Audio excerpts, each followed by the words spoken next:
Bien, vamos a abrir la palabra por el libro de Ageo. Si recordáis, dijimos que estaríamos durante 4 o 5 semanas predicando acerca del libro de Ageo. Vamos a leer hoy en el capítulo 1, del versículo 1 al 15. La semana pasada, hace 15 días, perdón, si recordáis, estuvimos únicamente en los primeros 2 versículos. Hoy veremos todo el capítulo. Dice así la palabra del Señor. En el año segundo del rey Darío, en el mes sexto, en el primer día del mes, vino palabra de Jehová por medio del profeta Ageo a Zorobabel, hijo de Salatiel, gobernador de Judá, y a Josué, hijo de Josadac, sumo sacerdote, diciendo: Así ha hablado Jehová de los ejércitos, diciendo: Este pueblo dice: No ha llegado aún el tiempo de que la casa de Jehová sea reedificada. Entonces vino palabra de Jehová por medio del profeta Ageo, diciendo: Es para vosotros tiempo, para vosotros, de habitar en vuestras casas artesonadas, y esta casa está desierta. Pues así ha dicho Jehová de los ejércitos: meditad bien sobre vuestros caminos. Sembráis mucho y recogéis poco, coméis y no os saciáis, bebéis y no quedáis satisfechos, os vestís y no os calentáis, y el que trabaja jornal recibe su jornal en saco roto. Así ha dicho Jehová de los ejércitos: meditad sobre vuestros caminos, subid al monte y traed madera y reedificad la casa, y pondré en ella mi voluntad y seré glorificado. Así ha dicho Jehová.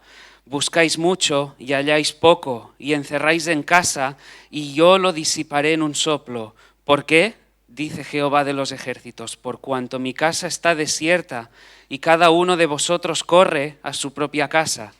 Por eso se detuvo de los cielos sobre vosotros la lluvia, y la tierra detuvo sus frutos. Y llamé la sequía sobre esta tierra y sobre los montes, sobre el trigo, sobre el vino, sobre el aceite, sobre todo lo que la tierra produce, sobre los hombres y sobre las bestias, y sobre todo trabajo de mansos.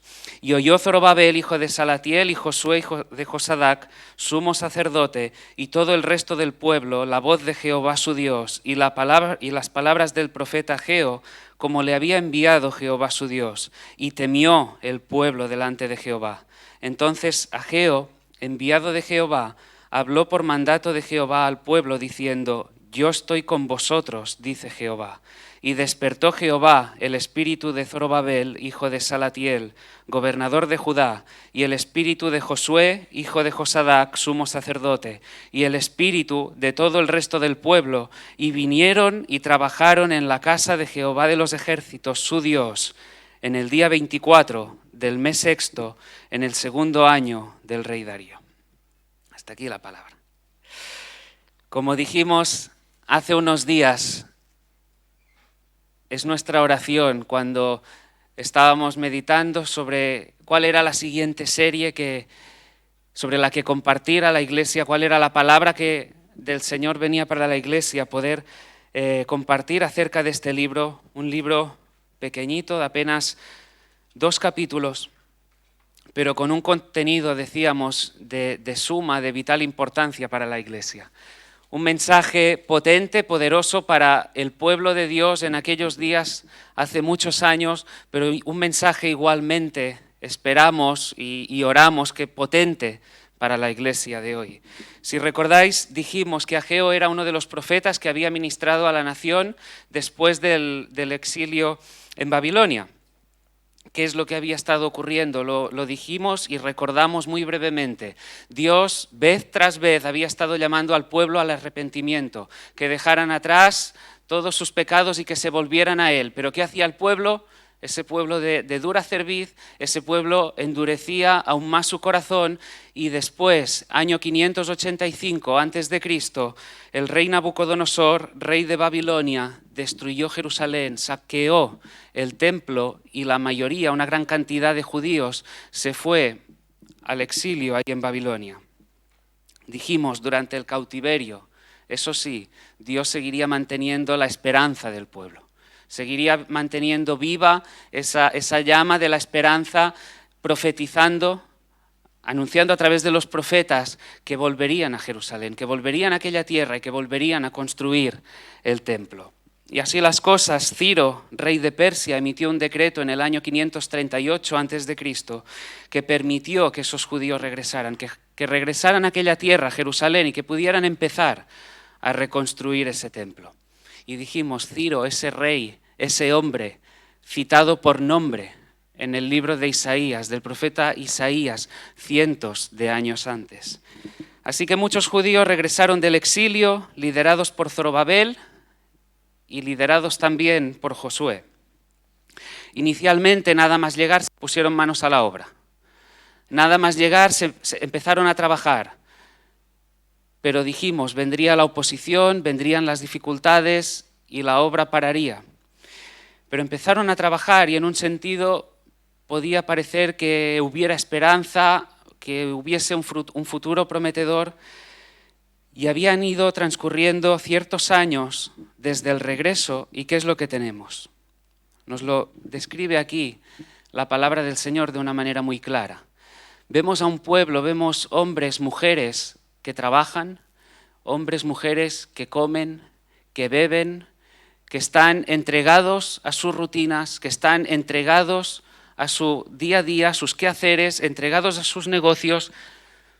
Parecería que todo prospera, pero no es así. Comiendo, sembrando, bebiendo, trabajando, pero sin embargo nada lucía. No había satisfacción, había frustración, había amargura en su corazón. No había alegría, no había gozo, no había felicidad. Por un lado parecían seguir hambrientos, comían y no se saciaban, bebían y no quedaban satisfechos, lo que ganaban, lo que recibían de jornal, parecía que caía en un saco roto. Había una fachada, había una apariencia externa de que todo andaba bien, pero por dentro era un desastre. No había gozo, no había alegría. Repito, había frustración. Y es ahí cuando Dios, el Señor, Jehová de los ejércitos, y me gustaría que quedase bien subrayado, Dios, el Señor, Jehová de los ejércitos, como así se le nombra una y otra vez en este libro de Ageo, aquel que tiene la autoridad máxima, el que lidera, el que va delante, les dice, parad, deteneros, meditad, reflexionad, meditad sobre vuestros caminos. Lo que les viene a decir es, poned todas vuestras facultades, todo, absolutamente todo, analizar cómo estáis. Analizad cómo está vuestro corazón, analizad vuestras motivaciones, analizad lo que os lleva a hacer las cosas. Por un lado, hace 15 días nos centrábamos en las prioridades que tenían esta gente. Hoy miraremos otra vertiente, miraremos hacia quién o hacia qué buscaban su satisfacción, porque no estaban satisfechos. Trabajaban mucho de un lado al otro, pero no había satisfacción, no había alegría, no había felicidad. Dios les dice, parad y pensad, deteneros, pensaos, reflexionad, tomaos el tiempo que haga falta y todas vuestras facultades destinadas a ver cómo estáis. Haced este ejercicio. Parad por un momento. Es sabio y es sano que lo hagamos también nosotros, porque vivimos en un frenesí que nada parece detenerse, a una velocidad de vértigo muchas veces. Y a veces uno, como iremos viendo, pues va hasta que se da cuenta que va como pollo sin cabeza. Y en esa velocidad de vértigo uno no está satisfecho. Dios les dice, vosotros, vuestras casas, estáis en primer lugar y yo estoy en un segundo lugar, una cuestión de prioridades, como veíamos. Pero el problema, decíamos, no se trata de una cuestión de recursos. Tenían recursos. Como veíamos, la ofrenda que levantaron nada más volver fue cuantiosa económicamente hablando. Era un problema de interés. Era un problema que estaba arraigado en el corazón. Y el mensaje que Dios trajo a su pueblo por medio del profeta se remonta años atrás. El problema que viene a confrontar el Señor a través de su profeta Ageo es tremendo. El problema de raíz es tremendo. Pero nos equivocaríamos muchísimo si pensáramos que era un mensaje del Señor destinado a un pueblo para un tiempo que ya nos parece lejano, porque lo que el Señor venía a confrontar en aquel entonces es un problema muy real, aún en la iglesia de hoy. Es un problema muy real en la iglesia de hoy, muy real quizá en muchos, varios de los que nos reunimos en este local. El Señor nos creó, y volveré a ello al final, nos creó con un deseo de felicidad. El Señor nos creó con un deseo de felicidad, nos creó para una felicidad grande, para un gozo, para una alegría, para que estuviésemos satisfechos, pero hay un problema que el pecado viene a distorsionar. ¿Y cuál es el problema? En el objeto de nuestra satisfacción. ¿En qué o en quién buscamos nuestra satisfacción, nuestro deleite? Apúntate, recuerda lo que estuvimos y lo que estamos compartiendo una y otra vez.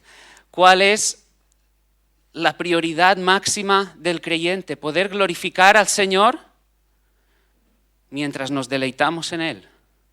Hay un gozo, hay una alegría, hay un deleite para los hijos del Señor. Y fijaros que no os estoy hablando necesariamente de cuestiones, de prácticas que fuesen pecaminosas. Fijaros, notad que el mensaje que viene de parte de Dios se dirige a un pueblo que trabaja. Se nos cita a un pueblo que trabaja, que come, que bebe, y podríamos pensar, cada uno en su día a día, ¿no? También trabajamos, comemos, nos vestimos, los niños van al colegio, los que ya son más jóvenes al instituto, universidades, pero en ellos no había satisfacción, sino frustración. Y las palabras en las que se expresa ese mensaje me parecen desgarradoras. Si lo analizamos bien, es desgarrador. Sembráis mucho y recogéis poco. Coméis, bebéis. Es decir, sí, lo tenéis al alcance, pero no saciáis, no aprovecha. Lo que ganáis,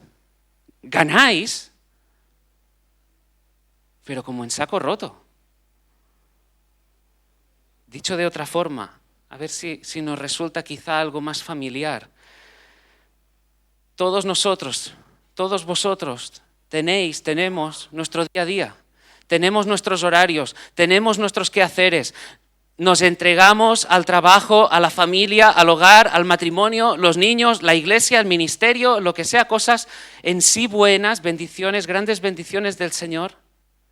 Y a veces parece que no alcanza, a veces parece que no llena, que no hay descanso, que vamos corriendo de un sitio al otro sin parar. No es que estemos ahí vagueando, no, es que no cesamos, no paramos, pero ¿hay gozo, hay alegría? ¿Realmente hay satisfacción? ¿Hay ese sentir de felicidad dentro de nosotros? La triste realidad es que en muchas ocasiones no hay alegría, no hay gozo. No hay una felicidad verdadera, sino que estamos desanimados y estamos frustrados. Y en aquel momento, Dios usó al profeta Ageo para animar, para sacudir, para impulsar, transformar el corazón del pueblo. Y también lo quiere hacer hoy. Estamos seguros y por eso clamamos que el Espíritu obre, transforme realmente nuestro corazón. Que nos impulse, que nos permita ver con claridad, que nos permita levantar la mirada, que en medio de este mundo caído en el que vivimos, que en ese espacio entre el ya y el todavía no, esa salvación que ya fue inaugurada, que todavía no ha sido consumada, que en medio del tiempo en el que vivimos podamos dirigirnos, por así decirlo, a la tierra de la felicidad verdadera, del gozo verdadero, de la alegría, porque hay alegría en el Señor. Ahora, ¿cómo estamos? ¿Cómo estamos? Es una pregunta que la palabra del Señor nos invita a hacer. Puede que haya aquellos que estemos angustiados por algún momento, personas que estén pasando realmente por el fuego de la prueba, que estén en un valle de aflicción, situaciones de asfixio, situaciones donde parece que las circunstancias sobrepasan. Personas quizá aquí a quienes el término descanso les parece algo lejano. Decir, no, yo es que descanso no lo puedo experimentar. No es algo que esté viviendo. Quizá es que tu mirada no está puesta en el Señor. Que el corazón no está anclado ahí. Porque sabemos que Él es ese refugio, que se presenta como esa roca fuerte. Sabemos que es un Dios, que hay un Dios en los cielos, un Dios que es soberano, que gobierna sobre todas las circunstancias y que además se nos dice en su palabra que a los que aman al Señor todas las cosas cooperan para bien. O puede ser que estés experimentando ciertas victorias, que quizás estés en la cresta de la ola, como decía alguien antes. Que parece que se ha alcanzado en los términos que se presenta a la sociedad cierta estabilidad.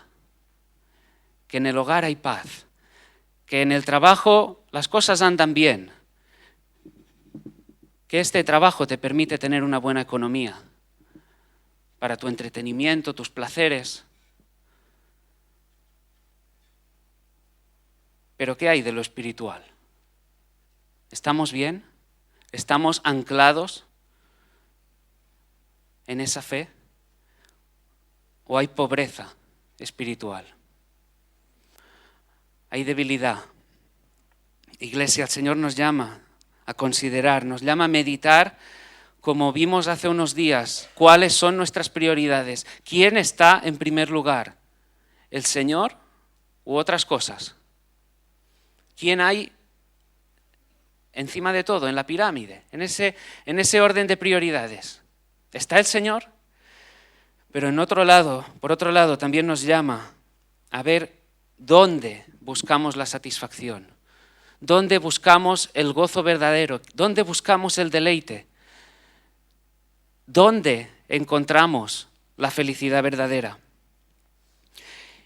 Y en el pasaje que tenemos hoy por delante, vemos a un pueblo que se encuentra, por así decirlo, en una situación complicada, apretada. Lo hemos visto, una situación que se nos describe de una manera desgarradora, como decíamos, ¿no? Que comen, que beben, que trabajan, que ganan un sueldo, pero es que nada alcanza. Que irían de un sitio al otro, es que me los imagino. Y me es fácil imaginar, porque nos vemos a nosotros. ¿Cómo vamos en nuestro día a día? Todos los de aquí. Fijaros que vemos a un pueblo que se encuentra acechado, pero en estos 15 versículos no se nos cita al diablo. En estos 15 versículos no se nos dice que sea el diablo quien en su maléfico plan de engañar, destruir, matar, esté actuando en contra de ese pueblo, sino que es Dios quien estaba actuando. Y la pregunta es, ¿entonces qué estaba ocurriendo? ¿Es que ahora Dios estaba actuando en contra de su pueblo? ¿Es que ahora estaba motivado por una ira pecaminosa, lleno de envidia, actuando con ese pueblo que iba a la suya? Ni mucho menos, ni mucho menos. El Señor no se había vuelto un oponente, no les había venido a cortar el rollo. En el sentido de decir, por más que hagas no encontrarás deleite ni felicidad. No les había venido a cortar el rollo. Lo que quería es, en el ejercicio de su soberanía, en su gracia, que esas personas no anclaran su felicidad en esos placeres temporales. Que pudieran, como decíamos antes, que pudieran mirar más arriba, que le vieran a Él, que encontraran su deleite, su felicidad única y primordialmente en Él. Dios no quiere una felicidad para nosotros que sea pequeña. Dios quiere para sus hijos una felicidad grande. Una felicidad grande. Y de ahí que muchas veces desbarate, eche al traste los planes, los sueños que nosotros tengamos, si es que estos sueños van a desviarnos la mirada de Él. Él es el Dios Macarios, el Dios feliz. Desde la eternidad, el Dios Macarios, póntelo, imagínatelo en mayúsculas. Es el Dios feliz y para sus hijos quiere la felicidad no pequeña, sino grande. Y debemos entender que cuando las circunstancias a veces nos vienen en contra, debemos poder ver la mano del Señor actuando también ahí, controlando, gobernando sobre todas las cosas. Y cuando eso es así, debemos ver también su misericordia. ¿Por qué? ¿Por qué lo hacía? ¿Qué es lo que había ocurrido con este pueblo? Versículo 9.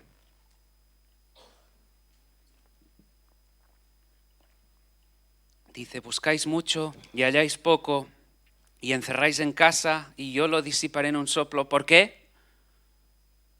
Ahí la pregunta está clara. ¿Por qué? Dice Jehová de los ejércitos. Respuesta, por cuanto mi casa está desierta y cada uno de vosotros corre a su propia casa. Mi casa está desierta y cada uno de vosotros corre a su propia casa. Lo que habíamos dicho, tras la cautividad ahí en Babilonia, el pueblo había vuelto a Jerusalén. Los profetas lo habían anunciado, ese regreso, habían anunciado la reconstrucción del templo. Empezaron la obra llenos de entusiasmo, pero llegaron las oposiciones, llegaron las dificultades y la obra se detuvo. Y el templo permaneció durante un tiempo siendo una ruina.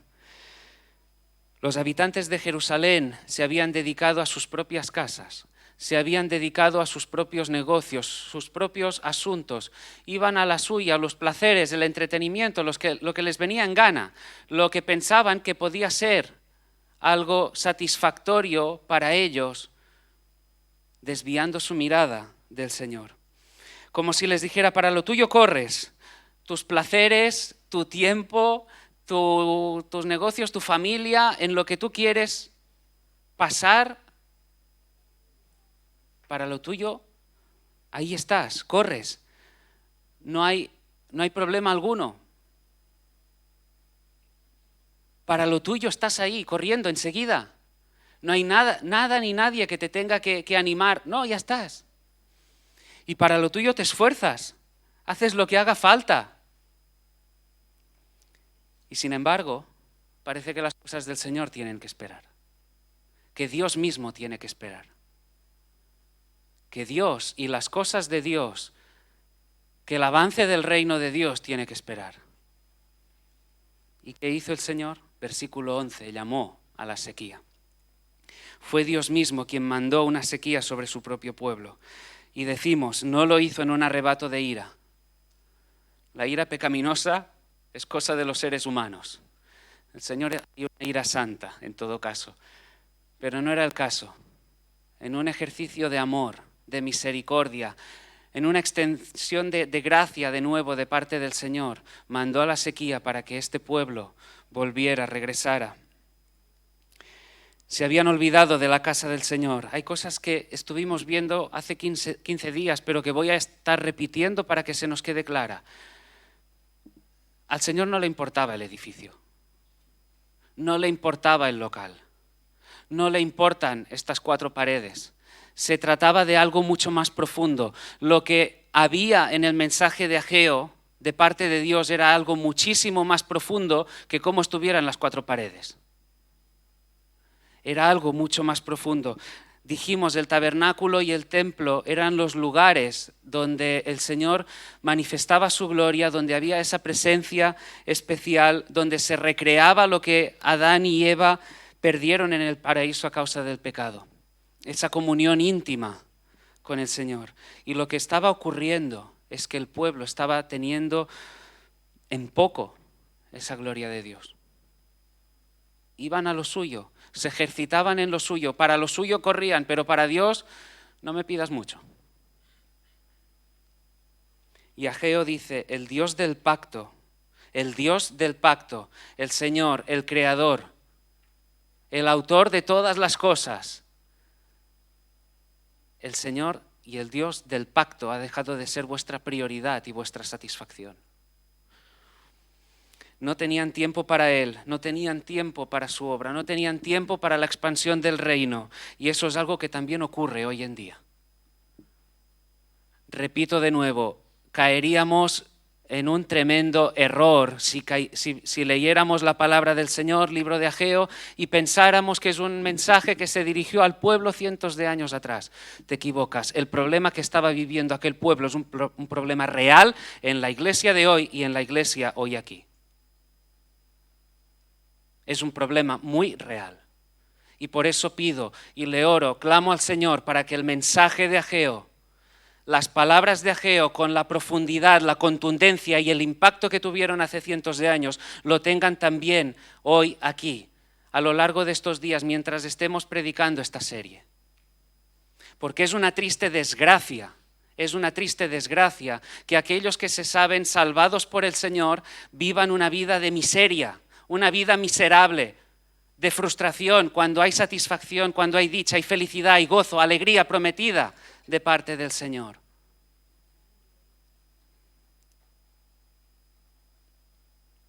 Y decían, es que no es el tiempo. Ya lo vimos hace 15 días, pero es que tenemos que verlo otra vez. Decían, es que no es el tiempo. También es la excusa de hoy. No es el tiempo. Como veíamos, ¿verdad?, esta mañana, cuando compartíamos acerca del retiro, cómo ir al retiro, dónde ir, tal cual. Cuestión importante, ¿verdad?, administrar la economía. Cuestión importante saber que si habrá un retiro donde vamos a buscar al Señor, que la prioridad es el Señor, que nosotros podemos encontrar satisfacción en el Señor, que nos deleitamos en la comunión, armonía con los demás hermanos. Es importante, ¿verdad? Ahí encontramos satisfacción, encontramos que el Señor obra en medio de su pueblo. Importante que vayamos ahorrando, dejando de lado cuestiones que muchas veces ya no secundarias. Es que quizá cuestiones que a veces no tendríamos ni que tener en nuestra vida. Pero Dios, quien nos ama, nos llama a recapacitar. Subrayaros en la palabra, versículo 5, meditad, versículo 7, meditad. No lo dice una vez Dios, no lo dice una sola vez, tan solo una vez, lo dice varias, medita, reflexiona, y si te lo repite, ponle toda la atención.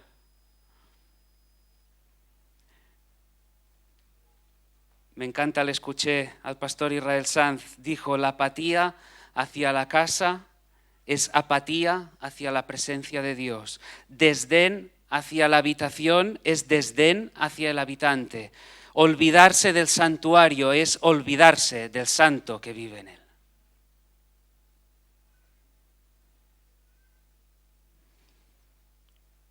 Y el pueblo no olvidaba el templo.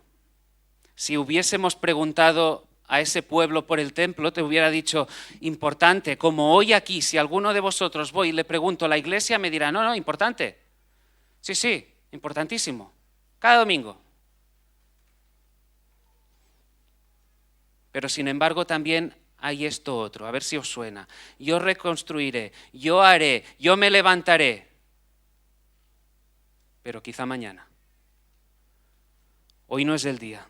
Hoy no es el tiempo. Primero tengo que arreglar esto o lo otro. Primero me tengo que ocupar en mis asuntos. Primero es mi tiempo, primero es mi entretenimiento, primero es mi placer, primero es mi casa, primero es mi trabajo, primero es mi familia, primero el matrimonio, primero los hijos. Primero la economía. Mañana voy.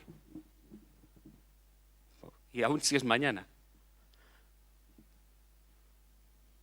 Y fijaros, y lo repito para que no se me malentienda, no estoy diciendo No estoy diciendo que sea una cuestión de olvidarse del trabajo, no estoy diciendo que sea un tiempo de olvidarse del hogar, no estoy diciendo que el esposo cristiano deba olvidar y dejar a su esposa, ni que la esposa tenga que olvidarse del marido, dejarlo ahí relegado a un segundo lugar, ni que nos tengamos que, en cuanto a los hijos, no. Tenemos una responsabilidad como creyentes. Y tenemos que ocuparnos y hacerlo bien, de una manera diligente, en todos estos regalos del Señor, regalos de gracia del Señor, porque así debemos verlo. La cuestión es que, como así dijimos hace 15 días, que Él es la prioridad, y cuando el orden de prioridad está claro, todo lo demás fluye, igualmente la satisfacción. Si tú crees que la satisfacción está en tu marido, en tu mujer, en la relación que tú tengas, en tus amistades, acabará fallando. Porque no es algo permanente, no es algo seguro. Y yo te pregunto, ¿cuál es tu excusa? ¿Cuál es tu problema? ¿Cuál es tu excusa? ¿Te identificas también con eso? Hoy no es el tiempo. ¿Es ese tu problema? Si estás dejando al Señor a nivel de prioridades en segundo o tercer lugar, si no lo estás mirando, si no te estás deleitando en Él, déjame que te lo diga muy claro, serás un miserable, seré un miserable. Si tu gozo, si tu satisfacción no está en Él, serás un miserable. Un miserable. Cualquiera que sea nuestra circunstancia, sea de pobreza, sea en la prosperidad, sea en la alegría, en la tristeza, en el dolor, sea cual sea, debemos anhelar buscarle a Él, refugiarnos en Él, estar en su presencia, buscar esa seguridad, esa satisfacción en Él. Es posible, creedme que es posible encontrar satisfacción en Él, aún en medio del problema, aún en medio de la dificultad, de la adversidad. El problema está cuando desviamos la mirada.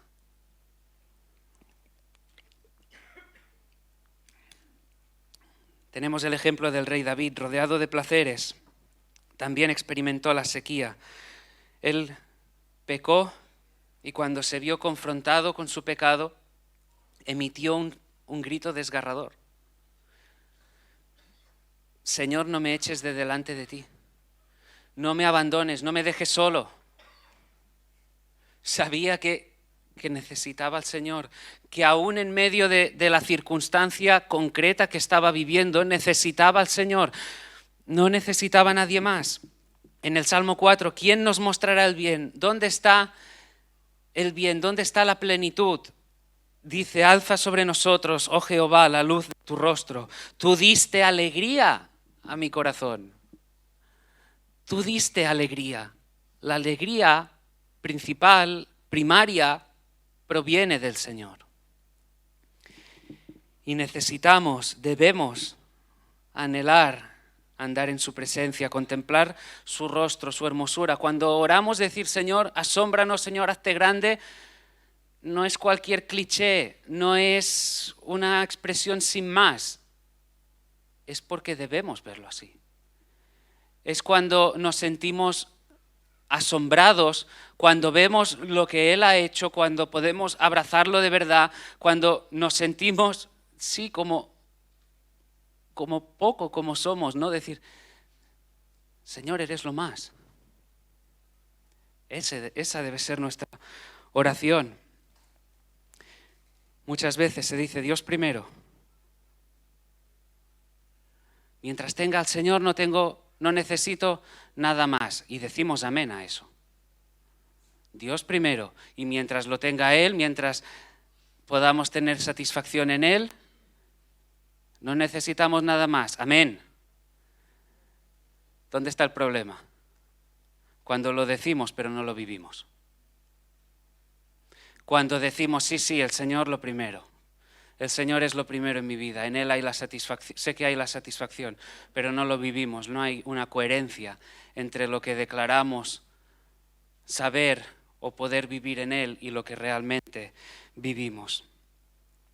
Para este pueblo al cual el Señor, por medio del profeta Ageo, le manda este mensaje, Dios no era una satisfacción verdadera para ellos. No encontraban en el Señor esa satisfacción, de ahí la urgencia y la necesidad de ese mensaje. Pero fijaos que ese Dios a quienes ese pueblo no estaba mirando, a ese Dios a quien el pueblo le decía, hoy no es el tiempo de venir a lo tuyo, es mi tiempo. Hoy son mis cosas, hoy son mis placeres, hoy es mi entretenimiento, hoy es mi trabajo, hoy es mí, hoy soy yo, mí, y ahí vamos, ¿no? Ese Dios a quien se menosprecia de parte del pueblo es ese mismo Dios que vino al rescate de ese pueblo. Ese Dios, con ese mensaje que dirige al pueblo a través de Ageo, les dice, así que no es el tiempo de reconstruir mi casa. No es el tiempo de reconstruir mi casa. Entonces contéstame, respóndeme, ¿de qué es el tiempo? Como decíamos, de tu trabajo, de tu familia, de tu entretenimiento, tu ocio. ¿Y qué hay de lo mío? Vives en una casa, dice la palabra, artesonada, en una casa, sí, lujosa, a la que no le falta de nada, y lo mío está en un segundo lugar. ¿Te olvidas de mí? Y dices esa mañana, y Dios llama al pueblo a meditar, a detenerse, y en cierto modo también, por supuesto, a reconocer la infelicidad que hay en ellos. A reconocer y decir, sí, estoy ahí, estoy trabajando, estoy sembrando, estoy comiendo, bebiendo, ganando dinero, pero es que nada alcanza. Y corro de un sitio al otro y lo hago sin parar. Tengo unos horarios muchas veces bien apretados, unas rutinas que las tengo, no es que no haga nada, pero no alcanza, no hay satisfacción. Recordamos ese versículo, busca primero el reino de Dios y su justicia y todo lo demás será añadido. Y en el versículo 8 les dice, subid al monte y traed madera y reedificad la casa y pondré en ella mi voluntad y seré glorificado, ha dicho Jehová. Reedificad la casa y pondré en ella mi voluntad, seré complacido, ahí habrá contentamiento, ahí me sentiré agradado. Seré glorificado, manifestaré mi gloria, mostraré sobre vosotros la luz de mi rostro, me exhibiré, me pasearé en medio de vosotros, para que seas feliz, para que te sientas, para que experimentes el deleite, para que te sientas satisfecho ahora en el Señor, no en todo lo que Él nos ofrece. ¿Y cuál fue el resultado de todo ello? Versículo 12 dice que el pueblo oyó la voz del Señor. El pueblo oyó, el pueblo temió. Cuando dice que Zorobabel oyó, quiere decir que obedeció, que siguió lo que se le estaba diciendo de parte del Señor. Obedecieron porque temieron. Tuvieron ese respeto, ese asombro ante este Dios grande que hay en los cielos. Soberano, lleno de gracia, de bondad, de amor. Y eso invadió su corazón. Y ese temor también debemos anhelar nosotros, que Él sea reverenciado en nuestro corazón, que de verdad lo busquemos, que de verdad cuando acudamos a la palabra, cuando acudamos a una reunión de oración, en nuestro devocional personal, en lo que hagamos, podamos reverenciar el nombre del Señor. Y cuando la presencia de Dios fue su prioridad, Dios habló de nuevo. Versículo 13. Entonces Ageo, enviado de Jehová, habló por mandato de Jehová al pueblo, diciendo: yo estoy con vosotros, dice Jehová. Y despertó Jehová el espíritu de Zorobabel, hijo de Salatiel, y el espíritu de Josué, sumo sacerdote, y el espíritu de todo el resto del pueblo, y vinieron y trabajaron en la casa de Jehová de los ejércitos su Dios, en el día 24 del mes sexto, en el segundo año del rey Darío. Ellos oyeron, ellos obedecieron, ellos temieron, tuvieron ese deseo por ese asombro, ese sentido de reverencia ante el Señor. Y el Señor los despertó, el Señor habló, los levantó y Dios les dice: hasta aquí he soplado, pero ahora estoy contigo, ahora yo te esfuerzo, es mi brazo, es mi mano lo que te sostiene, es mi brazo poderoso lo que te lleva hacia adelante, no te faltará de nada, te llevo adelante para que experimentes el descanso, la alegría, la dicha, la felicidad, el gozo verdadero, la felicidad grande, la felicidad grande. Iglesia, el Señor nos llama a renovarnos, nos está llamando a renovarnos, nos está llamando a que paremos, a que nos detengamos ahí donde estemos, hacerlo en ese sentido, ya me entendéis, de realmente pensar. Lo hemos dicho varias veces, el problema del ser humano, del cristiano también, es que no pensamos. Que no nos paramos a pensar, que vamos de un sitio al otro y a veces no pensamos. Y nos dejamos llevar por toda la corriente.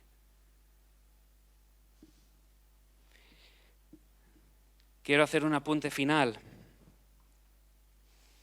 antes de acabar. Lo estábamos compartiendo esta semana, tomando un café.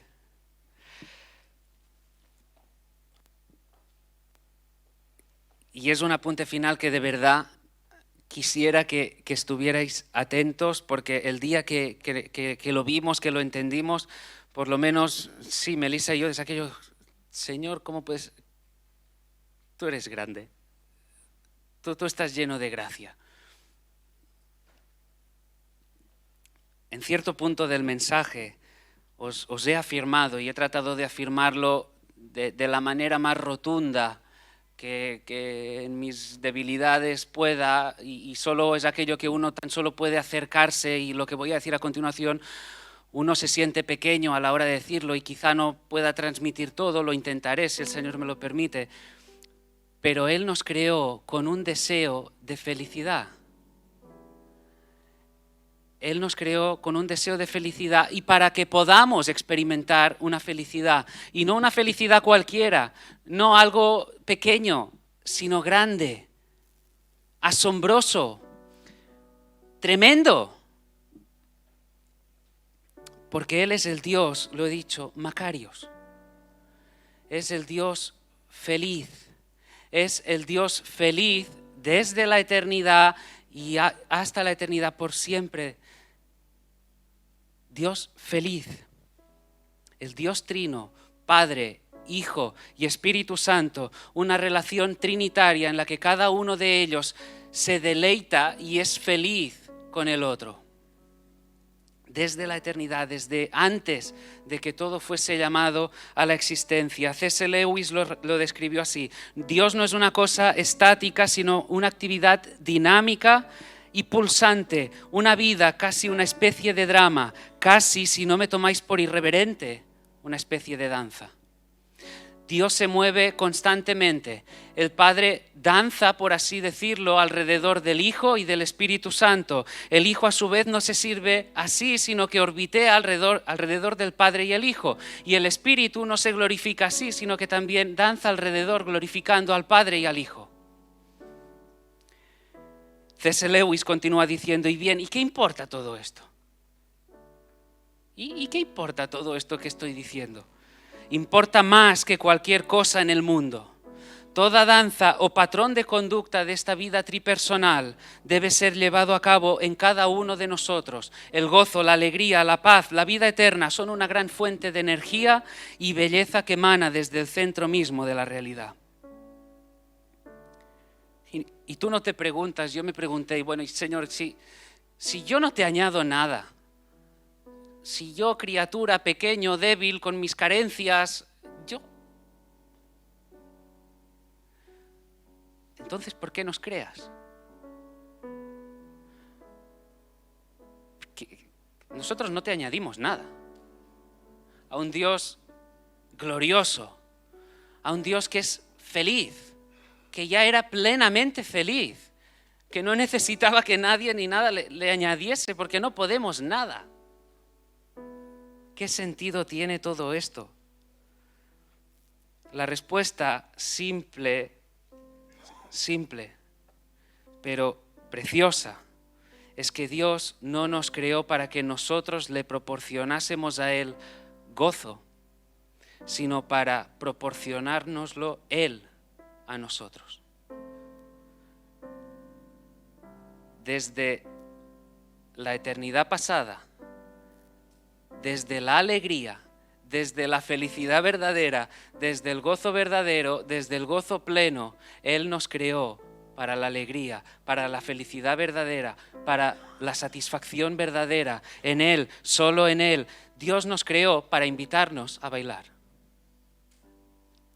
Tim Keller lo concluye así, de esta manera: Dios nos creó para invitarnos a bailar, para decirnos, si me glorificas, si yo soy el centro de tu vida, si me ves hermoso por quien soy, entonces danzarás con nosotros, que es para lo que fuiste creado.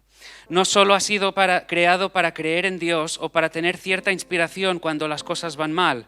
Has sido creado para que toda tu vida gire en torno a mí, para verlo todo a la luz de nuestra relación, para que me sirvas incondicionalmente. Es ahí donde encontrarás gozo, es ahí donde encontrarás alegría, donde encontrarás felicidad. En esto consiste la danza. Y Dios nos creó para que nos uniésemos ahí en medio de esa danza. Desde el amor, ese conocimiento cariñoso, lleno de amor que tuvo de nosotros. Nos creó, para compartir su alegría, para introducirnos a la fiesta, para introducirnos a ese baile, para disfrutarle, para la plenitud. Amén. Y hoy participamos de la cena del Señor. Y podemos hacerlo, y os invito a hacerlo, partiendo de lo que hemos estado viendo en esta mañana, con un gozo, una alegría renovadas, incrementadas, acrecentadas, porque habiéndonos creado con ese propósito, para esa felicidad, todo se resquebrajó por la entrada del pecado. Muchas cosas han sido distorsionadas. Nuestros deseos, placeres, a veces nos desenfocamos. Pero Él mandó a su Hijo, así, a su único Hijo, aquel con quien compartía la gloria, para entregarse por nuestros pecados, para que nosotros pudiésemos experimentar el perdón de los pecados, para que ahora podamos vivir una vida, sí, en paz, una vida de victoria, una vida libre. Nos sabemos pecadores, pero nos sabemos victoriosos en Cristo, porque podemos luchar. Amén.